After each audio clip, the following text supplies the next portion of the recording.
Hello mga katamtak! So for today's video, andito kami ngayon sa municipality ng Sablayan, Mindoro Occidental. Yes guys, Sablayan, Mindoro. At samahan nyo kami bisitahin ang isa sa pinagmamalaki nilang tourist spot, ang Pandan Island. Bali guys, sumakay nga kami ng bangka at bumiyahe ng 15 to 20 minutes bago narating ang Pandan Island. At sinamahan din kami ng mga mababait na staff from municipality ng Sablayan.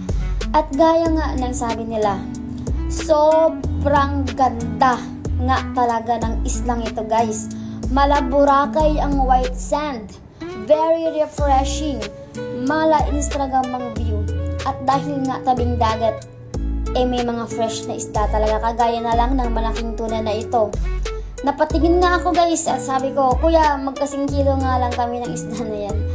Sayang nga at konti lang yung oras namin, hindi namin masyado nasulit, pero for sure babalik kami dito para mabisita pa ang ibang tourist spot ng Sablayan, Mindoro.